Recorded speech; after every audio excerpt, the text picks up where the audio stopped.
you for joining me once again as we summarize lesson number 9. This week's lesson has the title, A City Called Confusion. That's an odd name for a city if you ask me, because the word confusion implies lack of knowledge, a state of panic, broken down of order, perplexity. Why would someone choose to live in such a city? There could be many reasons, but one of the main reasons could be that someone was born there. And it's part of their culture, their tradition. That's why they still stay there. The main memory verse was taken from Revelation 17:14, and it says, "This will make war with the Lamb, and the Lamb will overcome them.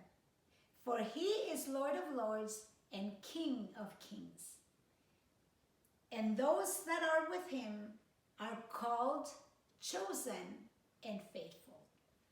Saturday afternoon, the lesson reminded us, based on Jeremiah chapter 6 and Ezekiel chapter 16, that the Bible uses the symbol of a woman to represent a church. When we study the book of Revelation, in Revelation 12, we see that there is a pure woman dressed in white that is faithful to her husband Christ. In Revelation 13, we see another woman, but this woman is called adulteress. This is a woman that is not faithful to her husband, Jesus Christ. Why Jesus Christ? Well, because we are talking about a Christian church. You see, in order for you and I to be a Christian, we have to follow Christ. Another name for this adulterous woman we found in Revelation chapter 17, where she is called the great whore. In Revelation chapter 14, she is also called the great city. So in Revelation, when we're talking about a woman, we're talking about a church. There's a pure church, and there's a adulterous church, an unfaithful church. Why is this woman unfaithful? Actually, we read in Revelation chapter 17 that this woman has fornicated with the kings of the earth, with the great men of the earth. Why does she look for this alliance? Because the church on her own has no power. But when she allies with the civil power, this church becomes very, very powerful, because she uses the political power of the kings and politicians in order to achieve her goals.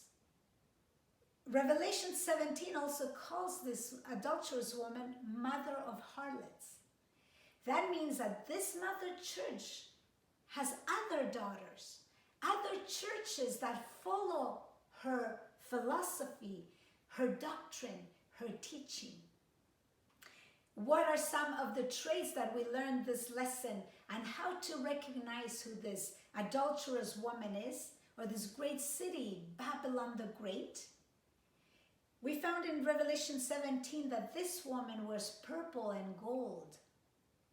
She decks herself with gold, silver, pearls, and precious jewels. Therefore, this church is not a poor church. This church is a very wealthy church. This church is a mother church. Another trait of this woman is that she's drunk with the blood of the saints, the blood of the martyrs of Jesus. This church is so powerful that she is a persecuting church, and she persecutes the remnant of the pure church, the woman dressed in white, the woman that is faithful to Jesus. Another trait of this church is that she is the center of idolatry. What is idolatry? Idolatry is the use of images and idols, which you bow down to worship them. But listen to what David says in Psalms 115, verses 4 to 8. It says, their idols are silver and gold, the work of men's hands. They have mouths. These idols have mouths, but they don't speak. They have eyes, but they don't see. They have ears, but they don't hear. They have hands, but they don't feel. They don't handle. They have feet, but they're not able to move from one place to the other. If you bow down and pray to these idols thinking that this is God, but you prayed and they don't hear you. They have hands, but they cannot hold you in their arms. They have feet, but they cannot move and come to your rescue. David actually says in verse 8, they that make them are like these idols. So is everyone that trusts in them. So the traits of this mother church, this great city called Babylon. She wears purple and scarlet. She decks herself in gold, silver, pearls, jewels. This is a rich church. This is a persecuting church. It persecuted in the past, it persecutes today, and the Bible says that it will continue persecuting until Jesus comes again. This woman is also the center of idolatry, where you bow down and worship idols that cannot hear or see. But we started the lesson with the question, why would someone remain in such a city? And we had said that one reason could be that they were born there. It's part of their culture, their tradition. And maybe, just maybe, they haven't heard that there is a better city. There is a way out from confusion. Listen to what the Bible says. In Revelation 18:4, it says, and I heard another voice from heaven saying, come out of her, my people.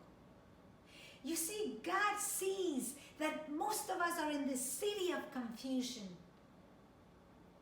that forces the world to accept her doctrines by using the political and civil powers.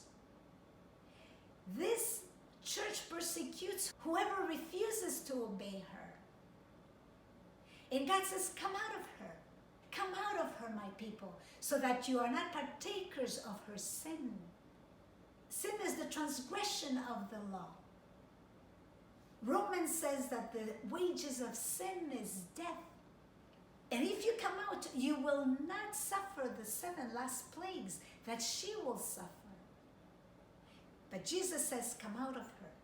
Come out of her, my people. There is a better city. There is a God that actually hears when you pray. There is a God that actually created the heavens and the earth, and he can solve your problem. I don't know about you, my friend, but I don't want to remain in the city of confusion. I want to follow Jesus Christ. I want to be part of those that are called, chosen, and faithful. How about you? Are you ready to follow Jesus? Come out of her, my people, Jesus says. Come out from the city of confusion. Thank you for joining me, and I'll see you next week.